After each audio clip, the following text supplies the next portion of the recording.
So, after my searching the scriptures and reflecting on this question of essentially whether or not I need to be more politically or socially or radically active in order to fight for or preserve American civil liberties, here's where I'm at, and here's my advice. 1, don't be afraid of what's happening or what's coming. Yeshua says in Mark chapter 13, verse 7, "And when you hear of wars and reports of wars, be not troubled. These need to be, but the end is not yet." Everything's going to end eventually. But if you're following Yeshua, you'll ultimately be with him. What the world will go through will be terrible, but the Master tells us that these things need to be. It's all part of the plan, so there's no need to be troubled or afraid. 2, pray for our governmental leaders. Paul says in 1 Timothy chapter 2, verses 1 through 2, "I exhort you then, first of all, that there may be made requests for help, prayers, petitions, and thanksgivings for all men, for kings and all who are in authority, so that we may lead a tranquil and peaceable life in all godliness and seriousness." For as long as we can, we should want to lead a tranquil and peaceable life. And so we should be praying for our governmental leaders, that they will govern in a way that allows us to continue to do that, a way that preserves and restores our civil liberties. 3, respect and obey the government. Exodus 22, verse 28 says, "You shall not revile God, nor curse a ruler of your people." Yeshua says in Matthew 22:21, "Return therefore the things of Caesar to Caesar, and the things of God to God."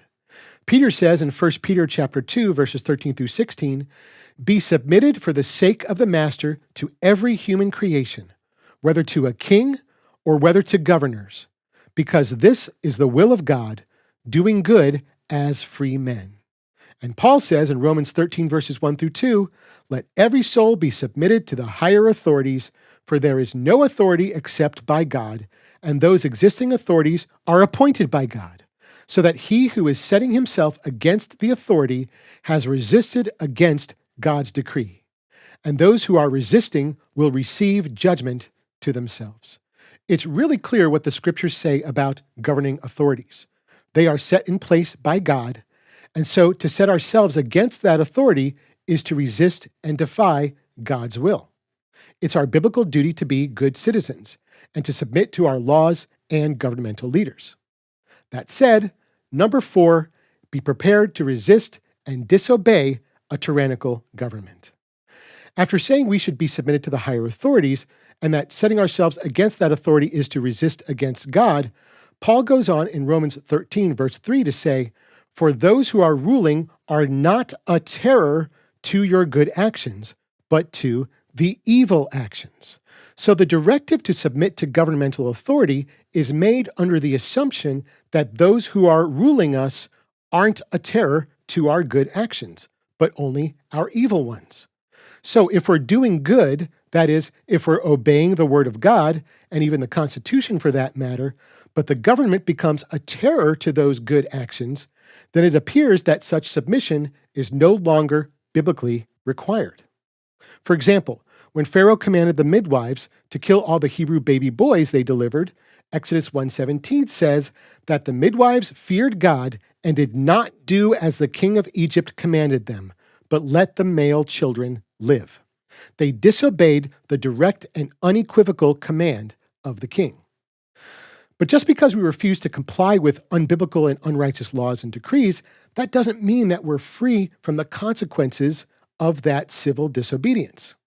For instance, in chapter 3 of the book of Daniel, the king of Babylon commanded that everyone worship a false god. But Shadrach, Meshach, and Abednego wouldn't obey, telling the king in verse 18, "We will not serve your gods or worship the golden image that you have set up."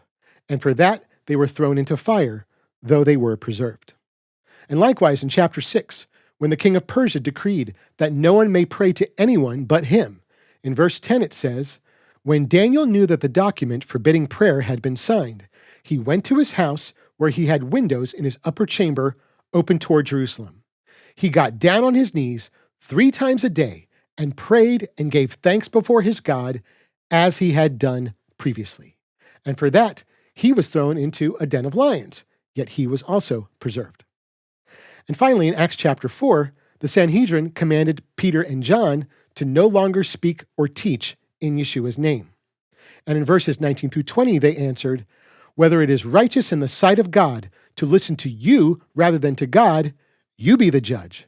For we cannot help but speak what we saw and heard." And when they were brought back before the Sanhedrin in chapter 5, because they had disobeyed that command, they again answered in verse 19, "We must obey God rather than men."